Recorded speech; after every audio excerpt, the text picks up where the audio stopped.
Assalamualaikum warahmatullahi wabarakatuh. Izin memperkenalkan diri, nama saya Aisyah Amelia dengan NIM 22252100091 dari Fakultas Keguruan Ilmu Pendidikan, jurusan Pendidikan Matematika kelas 4B.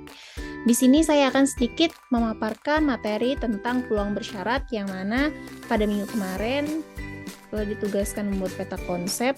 Nah, ini peta konsep saya, di mana peluang bersyarat itu yang pertama ada peluang bersyarat itu sendiri, yang kedua ada kebebasan, ketiga ada hukum peluang total, keempat ada hukum penggandaan, dan yang terakhir ada teorema Bayes.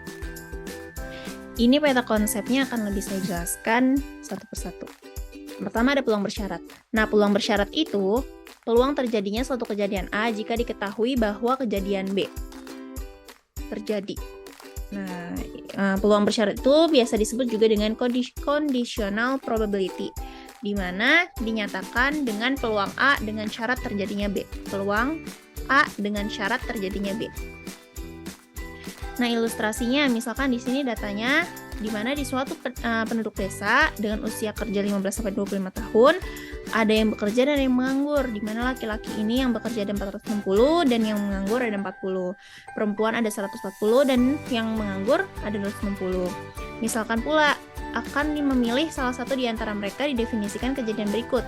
Laki-laki yang terpilih dan B itu yang terpilih sudah bekerja, maka peluang yang terpilih laki-laki dengan syarat sudah bekerja itu adalah peluang L terjadi dengan syarat terjadinya B, maka 460 per 600 sama dengan dapatkan hasilnya 23/30. Hal ini itu dapat dijelaskan sebagai berikut, di mana peluang L terjadinya B yang mana N, L, dan B per NB sama dengan N, L, dan B per NS per NB per NS. Maka didapatkan peluang L dan B per peluang B. Nah, definisi peluang bersyarat itu jika peluang B lebih dari 0, maka peluang terjadinya A jika diketahui B terjadi didefinisikan sebagai peluang A dengan syarat terjadinya B sama dengan P peluang A dan B dikali peluang B. Maka peluang A terjadinya B sering juga diucapkan sebagai peluang A jika diketahui B atau peluang A dengan syarat B. Salah satu hal penting yang perlu dicatat tentang peluang bersyarat itu adalah bahwa ia memenuhi semua syarat-syarat dari aksioma peluang yang dinyatakan pada teorema berikut. Pada teorema di sini.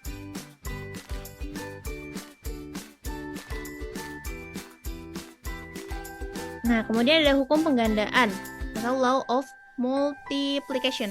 Nah, dari hubungan peluang A akan terjadinya B itu menghasilkan peluang A dan B per peluang B, dan peluang B maka terjadinya A itu menghasilkan peluang A dan B maka terjadinya peluang A per peluang A. Kita peroleh dua cara untuk menentukan peluang A dan B, yaitu peluang A dan B sama dengan peluang B dikali peluang A maka terjadinya B, dan peluang A dan B itu sama dengan peluang A dikali peluang B maka terjadinya A dengan syarat terjadinya A. Jadi terdapat suatu formula perkalian peluang, sehingga formula tersebut dinamakan hukum penggandaan atau perkalian. Nah, hubungan yang tadi itu dapat diperumumkan untuk irisan tiga kejadian A1, A2, dan A3 dengan dinotasikan sebagai peluang A1 dan A2 dan A3 sama dengan peluang A1 dikali peluang A2 dengan peluang A2 dengan syarat terjadinya A1 dikali peluang A3 dengan syarat terjadinya A1 dan A2. Dari pola berpikir induktif di atas, formulasi tersebut dapat dibuat perumuman.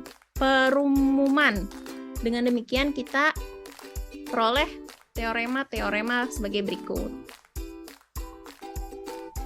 Selanjutnya ada hukum peluang total, law of total probability. Yang pertama ada teorema 3.3 hukum peluang total, di mana yang pertama misalkan B adalah suatu kejadian dengan peluang B lebih dari 0 dan peluang B komplement lebih dari 0. Maka untuk sembarang kejadian A berlaku bahwa peluang A sama dengan peluang A dengan syarat terjadinya B dikali peluang B ditambah peluang A dengan syarat terjadinya B komplement dikali peluang B komplement. secara umum jika B1, B2 sampai Bn merupakan partisi lepas dari S dengan peluang Bi lebih dari 0 untuk semua I 1, 2 sampai N, maka untuk sembarang kejadian A berlaku bahwa peluang A itu sama dengan N sampai I sama dengan 1, peluang A maka terjadinya BI dikali PBI. Oke, selanjutnya ada kebebasan atau independence. Nah, kejadian A dan B dikatakan saling bebas jika peluang A dan B itu sama dengan peluang A dikali peluang B. Nah, jika A dan B adalah dua kejadian bebas, maka kita peroleh peluang A dengan syarat terjadinya B sama dengan peluang A, dan peluang B dengan syarat terjadinya A itu sama dengan peluang B. Artinya meskipun diketahui B terjadi, tetapi informasi ini tidak ada pengaruhnya terhadap peluang terjadinya kejadian A. Demikian pula sebaliknya. Selanjutnya ada teorema 3.4, di mana jika A dan B adalah dua kejadian bebas, maka A dan B komplement itu kedua kejadian bebas. A komplement dan B itu juga dua kejadian bebas, dan A komplement dan B komplement itu juga dua kejadian bebas. Nah, secara umum, jika AI dengan I merupakan elemen dari I adalah himpunan kejadian bebas, maka kebebasan masih tetap berlaku jika sembarang kejadian AI diganti dengan A komplement I, yaitu peluang BI1 dan BI2 dan BI3 sampai BIK. Itu menghasilkan peluang BI1 dikali peluang BI2 sampai peluang BIK, di mana I1 sampai IK-nya itu adalah indeks yang berbeda, serta BIJ adalah AIJ atau A komplement IJ dengan J1, 2 sampai K. Kemudian ada teorema Bayes. Nah, misalkan B1, B2 sampai Bn adalah partisi lepas dari ruang sampel S suatu percobaan, jika peluang BI lebih dari 0 untuk semua I 1, 2 sampai N, maka untuk sembarang kejadian A dari S dengan P peluang A lebih dari 0, dan untuk sembarang K dengan K 1, 2 sampai N berlaku peluang BK dengan syarat terjadinya A itu sama dengan peluang A dengan syarat BK terjadi dikali peluang BK. Ini dibagi N sampai I dengan I1 peluang A terjadinya A dengan peluang A dengan syarat terjadinya BI dikali peluang BI. Nah, salah satu hal penting yang perlu dicatat tentang peluang bersyarat itu adalah bahwa ia memenuhi semua syarat-syarat dari aksioma peluang yang dinyatakan pada teorema-teorema. Terima kasih, mungkin itu saja yang dapat saya sampaikan. Kurangnya mohon dimaafkan. Wassalamualaikum warahmatullahi wabarakatuh.